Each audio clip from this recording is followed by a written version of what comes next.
დაიტოვა უფალმა სხეულზე ჭრილობები. ეს ძალიან საინტერესო კითხვაა. ამაზე მრავალი პასუხი არსებობს, ყველა შეიძლება ვერც გავიხსენო.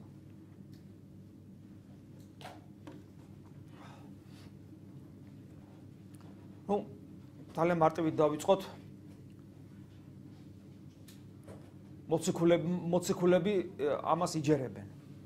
პირველ რიგში ხელს უმოკიდებენ, სხვა სხეული არ არის, ეს სხეულია.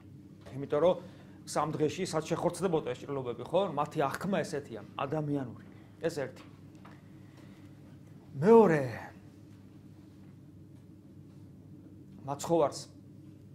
მაცხოვარი ამით გვასწავლის, რომ ეს ჭრილობები ჩემი თქვენდამი სიყვარულის ნიშნად მე მარადისობაში ავიტან. ეს ნიშნავს იმას, რომ მაცხოვარი ამაღლდა ამ ჭრილობებით და ეს ნიშნავს, რომ იქაც ზეცაში მამასთან, ძესთან, მამასთან და სულიწმინდასთან ერთად არის რა ძე ადამიანობითაც და როგორც ღმერთი ხო ძე ღმერთია ადამიანობითაც რომ არის მამასთან და სულთან, როგორც ღმერთი არის მამასთან და სულთან, მაგრამ როგორც ადამიანიც არის რა ღმერთთან ადამიანური ბუნება ქრისტეში, ეს ჭრილობები ზემოთ აიტანა. ნიშნად იმისა, რომ მას ჩვენ უყვარვართ. და ეს სიყვარული კიდევ ვიმეორებ, მან ღვთაებრივ წიაღში აღიტანა. ეს ძალიან მნიშვნელოვანია. ეს სხვა ადგილებში ჩანს, როცა სტეფანეს კლავენ, ფეხზე წამოუდგება სტეფანეს.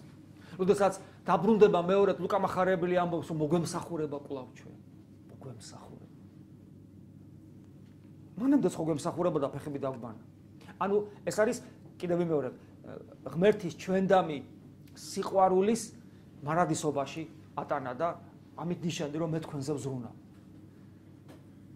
კიდევ ერთი შეიძლება ასე ითქვას, რომ აი ქრისტეს სხეული ხომ არის ადამიანური სხეული, ადამიანური სული და აი ამ ჭრილობებიდან ნათელი ასხივებს, ნათელი ღვთაებრივი სიყვარულისა ჩვენს მიმართ.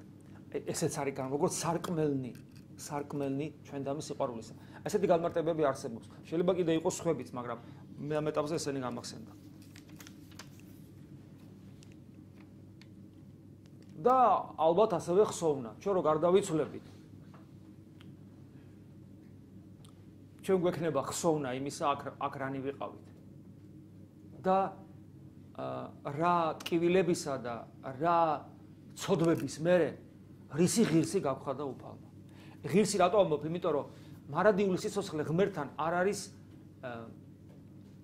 ჩვენს მიერ მომუშაკებული. აი კათოლიკურ სამყაროში, ეხლა მე არ მინდა ვინმეს კრიტიკოსად გამოვიდე, მაგრამ იურიდიული დამოკიდებულება არსებობს კათოლიციზმში და არსებობს დამსახურების ცნება. ვისაც კათოლიკური კატეხიზმები წაკითხული აქვს, იქ ძალიან კარგად იცის, აი ქრისტემ თავისი ღვაწლით ჩვენთვის მარადიული სიცოცხლე გვაჩუქა, ხო?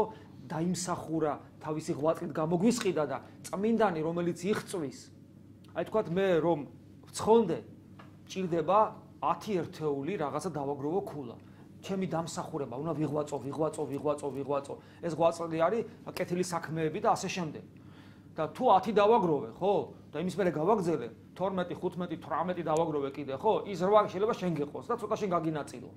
ანუ რაღაც ისე იმას გავს რა, მე ვიმუშავე და მადლი მეძლევა ხელფასის სახით. მეტი ვიშრომე, მეტი მადლი მომეცა. ნაკლები ვიშრომე, ნაკლები მადლი მომეცა. მადლი როგორც ჯამაგირი. ეხლა მე ჰაერიდან კი არ გელაპარაკები, პავლე მოციქულის ეპისტოლე რომელთა მიმართ წაიკითხე და ნახავთ. მადლი საჩუქარია. რწმენა საჩუქარია. ვინმე არ იფიქროს, რომ ვალი ქონა ჩემი ღმერთს, რადგან ვიშრომე და მომცავა, არა. საჩუქარია, ძღვენია და ვისაც სულიერი ცხოვრების გამოცდილება აქვს, მან ძალიან კარგად იცის, რომ უცნაურად გეძლება მადლი. შეიძლება შრომობ, არაფერი. და უცებ რაღაც გაიხსნება, შენგან დამოუკიდება და გაოგდები. ესეა. ამიტომ ესეც ძალიან მნიშვნელოვანია, რომ გვახსოვდეს, რომ აი რა მდგომარეობაში ვიყავით, რა ცოდვები ქონა და რა გვაჩუქა. ამიტომ აქაურის ხსოვნა იქ იქნება.